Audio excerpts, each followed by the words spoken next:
Good morning, guys. My name is Vijay, and this is Ryan, and we are from Nexthop AI. For the next 20 to 25 minutes, we'll walk you through the journey of a new company that is built for SONiC. So we are talking about SONiC so much here. We thought it would be interesting to know, how we started. So we are a new company. Nexthop AI was founded just a year back. And we develop hardware platforms that run SONiC. We integrate with the cloud scalers, hyperscalers for their network requirements for the AI and cloud infrastructure. And when we started, most of us had not worked with SONiC. I think Ryan is an exception. So otherwise, most of us come from having worked decades of experience with proprietary NOS. So how this whole thing is structured is that we want to walk you through, another third party, kind of a point of view in the beginning. I will provide the context, and then Ryan will jump on from how actually it began with SONiC as the focus. So this is just to give a background context. SONiC is very important for us. It's centric to what the core offerings from Nexthop. And so much so that our internal infrastructure, you must be knowing, SONiC management has, these DUTs, fan-outs, PDUs, and all those things. So we have built our lab infrastructure, everything, very similar to how SONiC would do. So just to emphasize that we are very serious about using SONiC from the beginning internally as well. Right, so again, the next one, talking about SONiC, here we are today, but reflecting, how we are, meaning it's about underlining the importance of SONiC, and we believe that SONiC is ready for cloud scalers, hyperscalers. We worked earlier with many of us at Nexthop. Monolithic NOSes where you can step onto each other's address space, a very embedded kind of a system. Then, the evolution happened into proprietary NOS, Cisco and NXOS, modularized, but there's a request response. They are all tied together. You cannot actually scale. Then, the evolution happens into decoupling of producer and consumer. You introduce something, proprietary DB. Right, so the vendor EOS of the next generation are based on this model, whatever you call the database as, but there is a private database that acts as a backend. It interconnects all the producers and consumers. So now, from there, we are at SONiC. So this is open source, Linux-based. DB is very much just a centric. And the advantage with SONiC is that switch abstraction interface has been abstracted out. Many vendors come and then declare their support via SciLayer, Broadcom, Marvell. So it becomes extremely easy for us as a company to support SONiC. Ryan will touch upon that, how it actually helps for a new company to claim support for SONiC. And then there are, another big advantage is that it's open. The read CLI, you can actually audit what happened to each internal states, where you cannot really audit an internal database in another proprietary NOS. It's a closed system. You are tied to the vendor support for particular hardware. So these are all the advantages with SONiC. You guys already, most of it know it, but just wanted to highlight. When we started with our background with proprietary NOS, SONiC was really a big refreshing thing. And then during this talk, we'll also go through what we have liked and what are the challenges. There are good aspects of SONiC. There are also some challenges while we support and claim support for SONiC on a new platform. So, so this is how it would happen in a proprietary NOS environment. Everyone is kind of known to each other. There are internal maintenance meetings, and there is more direct span of control. Decision making is quick. There are internal release meetings where you can prioritize. So there's a lot of control in this. And then the design. So it's limited to particular, there are teams like layer 2 team, layer 3 team, there's a PI team, there's a PD team. So there are some kind of, different structures. We were used to work in this kind of an environment, and now I would hand over to Ryan to say how actually we started working on SONiC with this kind of a background, with many of us having worked with proprietary NOS. Oh, that's right. Thank you, Vijay. So everything that we've experienced in the proprietary NOS development, there is some kind of equivalent in the SONiC ecosystem. For example, the code maintainers meeting are not just our internal team meetings within the company. It involves collaborating with vendors, with partners, with customers to define the right, to continue to evolve the code. Team meetings are organized through work groups that are kicked off through the technical steering committee meetings and then driven by a group of companies as well. The release management, like Lihua was talking about, is done by some members of the community and then managed in the open source community.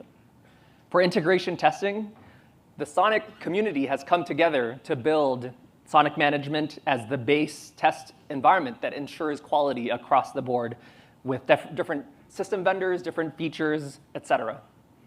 And finally, for design meetings, you kick it off with HLDs in the open source. So the designs are open for everybody to comment. It could slow things down sometimes, but ultimately, you get feedback from different parts of the community. So far, since a year ago, the contributions that we've made include building a new platform. That's a new switch. And we've also made improvements in the common PDDF for the platform management infrastructure, operational improvements in GCU and SNMP and a few other areas. And we've actually made a lot of test fixes, trying to enable and discovering gaps in testing for the new product that we're going to talk about to more and more depth as an example in QoS, where SONiC management actually didn't cover all the features that we expected it to cover. So here's the example of the product that we decided to build.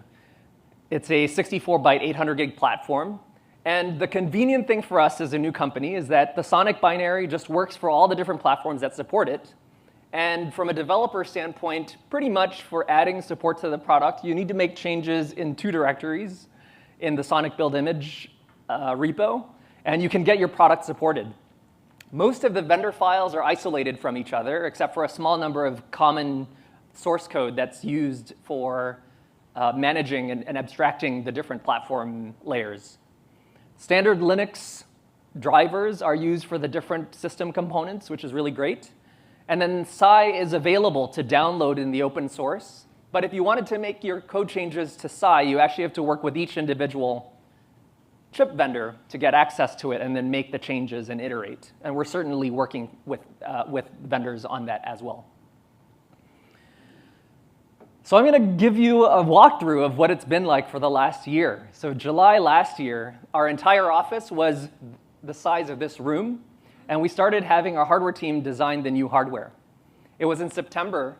Thanks to SONiC being available in the open source, we were able to go to the OCP marketplace, actually it may be eBay or something else, to buy equipment from different chip vendors, different system vendors, to be able to start developing our test infrastructure that uses SONiC management as its foundation. In December, after 6 months of hardware development, we finally received our first CPU subsystem, which is, this is Michael. He's in our software team. That's him actually doing bring up on the CPU printed circuit board right over there. In March of this year, we finally received the entire system. And just within 2 or 3 months, we were able to have a fully functioning operating system with a rich feature set showing, running on our hardware. And as a result, we were able to go into early field trials with a number of customers. And finally, looking forward, in November, we're expecting to be able to have support for this new product in the 2025-11 release. We're working on a number of new features and new products, but this has been the start of our journey in adding support for this one product. I'd like to comment a little bit on the testing side. This is how we've developed our test infrastructure, and it's identical to how SONiC already designs its test infrastructure. There's a fan-out device, there's a test server over here, and then we have we have probably up to 6 test devices, DUTs now, below one fan-out device. The tests themselves are organized according to topology, or the layer of the network where the device may be running in. So we basically use all of these constructs to see, as a baseline, how our product is doing. So the majority of our fixes, actually, because the chipset that we were using was relatively mature, was just ensuring that the pass rate was good. And it's not like we had to start building all the features from scratch. Among the challenges that we faced is that the tests were originally defined for a specific use case. For example, the tier 1 role had a specific set of features. But these days, tier 1 may need some extra features that weren't originally designed there. So we've been navigating how we monitor the tests on a regular basis. This is part of our weekly internal maintenance meeting within the company. And then ensuring that we give back on the tests that we are fixing so that the community can benefit from it as well. You saw that Liwa announced that we are part of the governing board of SONiC. But we encourage all of the participants here to be active in the community. So one is, if your company is not yet part of the SONiC Foundation, you should certainly join. It's been a great experience for us. The areas that we're able to participate more as a result of joining the community are these meetings here. The outreach meeting, a number of folks here are active there, is the group that organizes things like this event, which is that we get to gather in person to talk about the things that we can't talk about in the weekly meetings. But also, we get to organize things like the hackathon, which is happening in 2 weeks. So hopefully, some of you will be joining that. The foundation meeting is where a lot of the organizational aspects of SONiC are covered, but also where high-level designs are discussed. Subgroup and workgroup meetings, like I said, are formed through the technical steering committee, and then they last for 3 months, 6 months, 12 months, or many years to ensure that a certain technical area continues to have focus. Technical steering committee is where the high-level decisions are made. One example that we had is that for SNMP, we observed that there was a gap in that there was no IANA number for SONiC.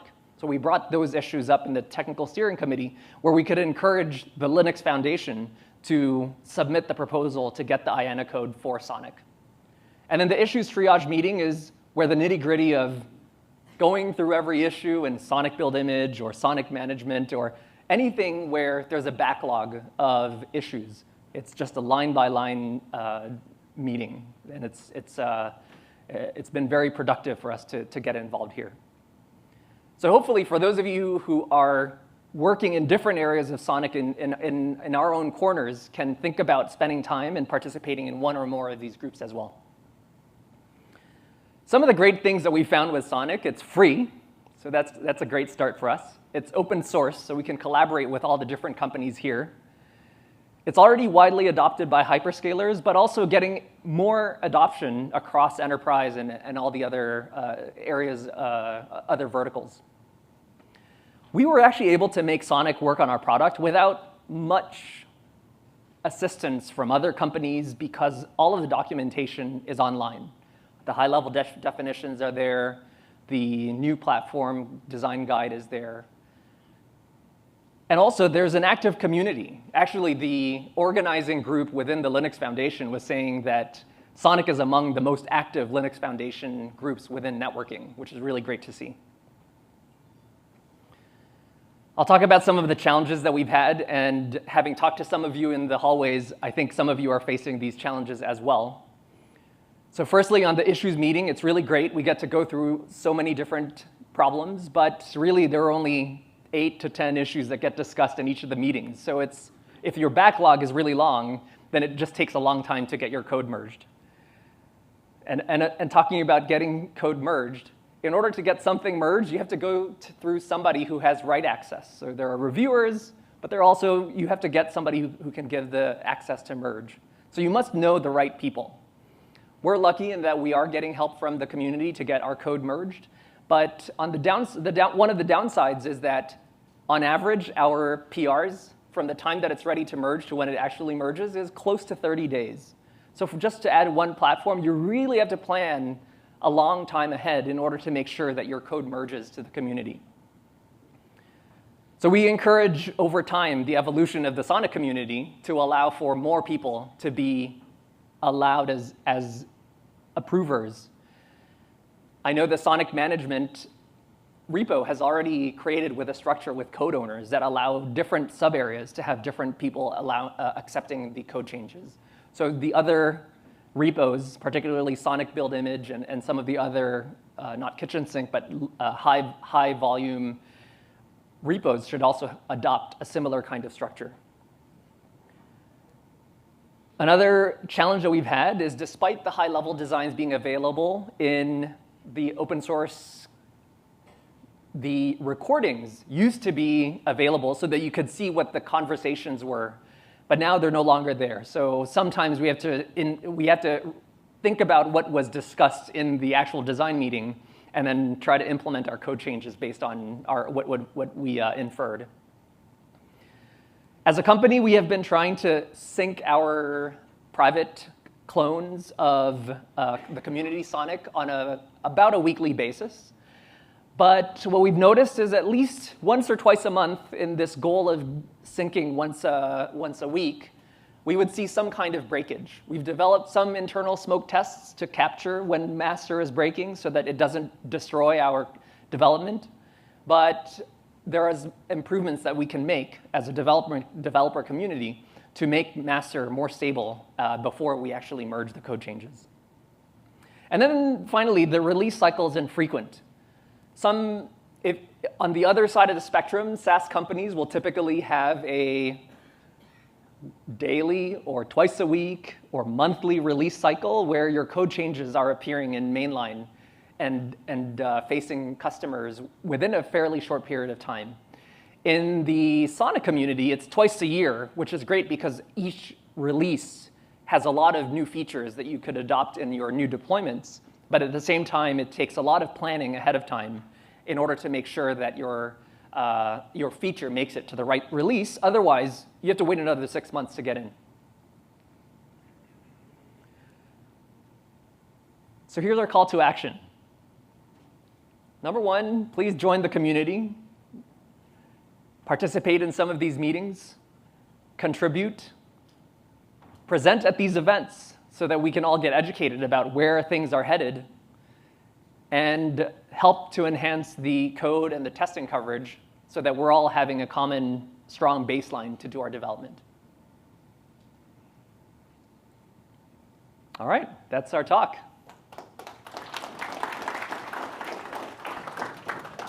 Question?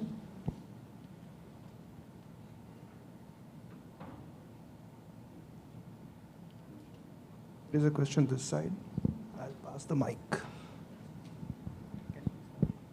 Yeah, could you introduce your name as well as company as well? Yeah, hi, I'm Harpreet from BVDN Technologies. So I want to understand, you guys are OEM, ODM, what you guys are trying to do? That clarity we have not got, actually. Sure, so we are, actually, you want to answer this? Vijay runs our software team in India. Yeah, we are actually JDM, joint.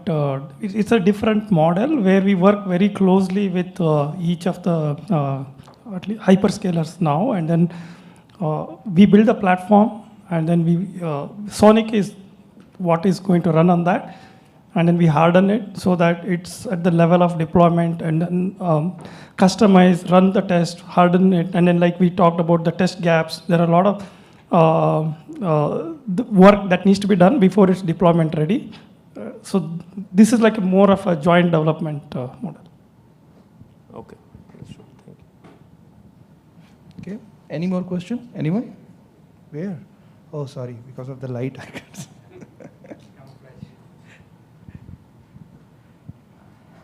Hi Ryan, welcome on board to SONiC. Thank you. And good luck on the journey. What piqued my interest was you using SONiC for the internal IT infrastructure. Can you explain more about it and what were the challenges and anything else interesting? Sure. So we decided to use SONiC because it was available and free, but also we knew that we would be building our products on top of SONiC. And some of the challenges that we had, in the beginning, we didn't have access to the containerized EOS. And so we actually used vSONiC as our link partner that runs on the server for SONiC management, for example. And we have spent a lot of time tuning our test environment so that we could have more and more DUTs under a single server. So that's one challenge. And because we were using ODM devices, what we noticed is that a lot of the ODMs do not keep master in a reliable state. As a result, in the beginning, we had to decide whether this was actually a gap that would affect the product that we were building, or if it was only a gap from the product that we had purchased for our early development.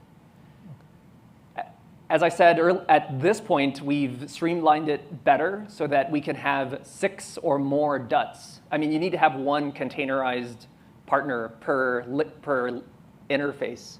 So we've done a lot of tuning on reducing the maximum needed interfaces in order to run tests, and then also reducing the memory and performance needed on each of the servers so that we could have a replicable and relatively low-cost solution to have SONiC management running. Okay. Thanks. Yes. Yeah. Please introduce your name and company as well, please. I'm Sachin from Broadcom. You mentioned about the hardware design, right? I think on that slide you mentioned about Nexthop CPU, Nexthop switch subsystem. Yes. What I thought is like you are using ODM hardware with some already established vendor Mac and CPU. Is that not the case? If that is not the case, can you elaborate? Like, are you guys having your own specific CPU or switch or so?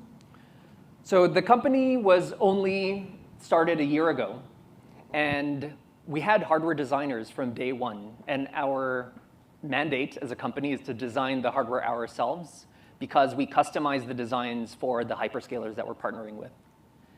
But we're not designing our own ASICs, so we're buying from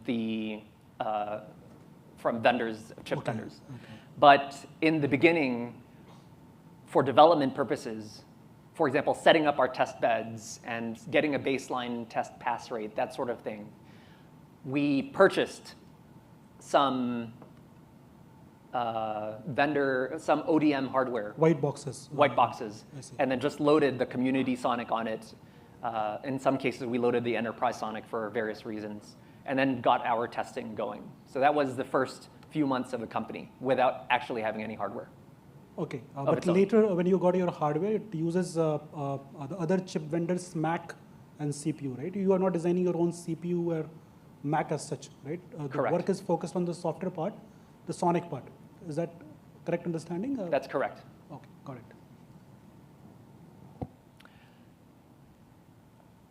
Yeah. Take this.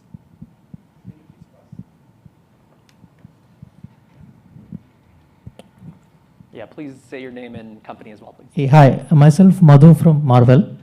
So my question on the QA part in the platform level. So are you relying on the management test cases which test the L1 and platform, or do you have your own test suite which covers more of the L1 and platform?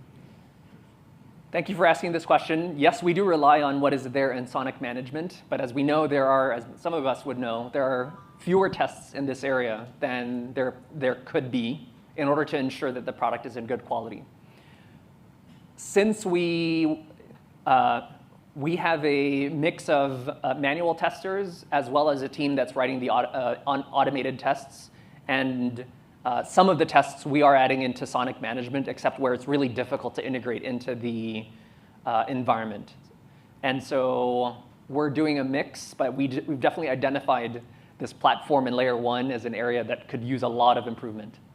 Yeah, thank you. Did you have this kind of experience as well? Yes, that's why the question come up. Yeah, would love to chat more in the hallways at some point. Yeah, so what is the gap do you see? Let's say you get a system from your ODM, and of course they would have qualified in their own cycle, and after loading the SONiC, do you see a basic gap, or how does it goes from your experience? In terms of the product functionality or the test coverage? A product functionality. Okay, so is there a gap in the product functionality? Maybe you can emphasize on layer 1 side or platform side. Yeah, so yeah. let's say when you use more SONiC versions, when you upgrade or when you come to latest version, Yeah. Two questions, functionality wise also and test coverage wise. Yeah. I mean, like I was saying, some of the positives are that things are generally well documented, and if it's not well documented, you can kind of pattern match, which is great. And so we were able to do a lot of development that way. I think downsides are when we were doing code changes in the common code areas, it took us a while to get attention from partner companies in order to get the reviews that we wanted. So an example is we added multi-FPGA support in PDDF. PDDF is the common platform layer that exposes the different devices into the utilities. But once we actually got the level of engagement, we thought that it actually moved a lot faster, which is great.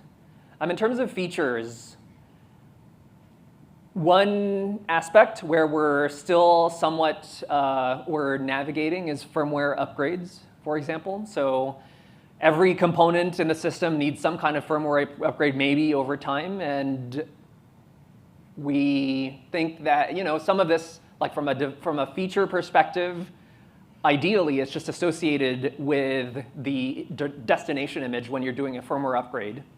But operationally today, you must package the firmware separately. So if you are an operator, you have to have a separate operational model to do firmware upgrades, as an example. And then on the development side, we have to keep all of these matrices for the compatibility between the hardware version, the firmware, the chip. And so I'm anticipating that to be a challenge as we go into operations, as an example. And then performance-wise, I think we haven't quite looked at all the performance, but for example, transceivers need high performance for programming, and there's a lot of them that you might need to program. So those are areas where we're looking at to make some improvements. Yeah, also if you see right, the CMIS, which is not as part of community now, so do you see or do you have a plan to work on that area, which actually works on active cables and optical modules? I didn't get your third word that you said. CMIS, Common Management. CMIS, Yeah, okay, yeah, CMIS. Okay, we're certainly doing work in this area. We are actively doing debug and bring up with different transceivers of every different kind. And as you saw, there's an L1 work group now that is working through CPO, LRO, LPO, all of these things. So as we make progress in the development, certainly we anticipate that our products will need to support this. So we're looking to be more and more active in the development in this area.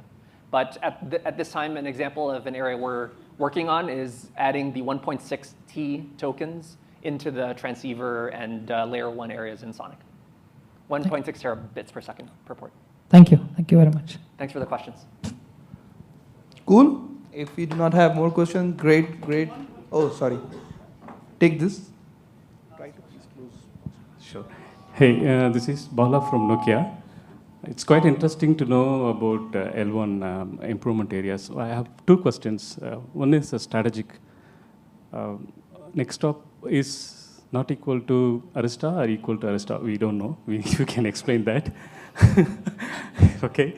The next one is, I would like to understand anything are you doing with Pi layer? Especially, I work closely with Broadcom. So in fact, I maintain a custom Pi version on top of 3.14. There's a lot of issues in bringing up external Phi. In fact, I made some fixes also. So I would like to understand what are the improvements or any fixes you brought into public PR which would be of my interest, because we are integrating 100 gig files. And yeah, we are able to successfully integrate. We wanted to take some cues from you. Thank you. Yeah, thanks for the question. So you're asking about what contributions we're making in managing external files as an example. So we are actively doing bring up on one gearbox model that is converting 100 gig to 2 by 50 gig. And we are still in the bring up phase where the links are now coming up and the transceivers are running well. And as we're finding issues, we'll continue to add things. But we'd love to chat after in the hallways, and we can talk some more. Cool. Thanks, everyone. Thanks, Vijay. Thanks, Ryan. Great Thank you. session.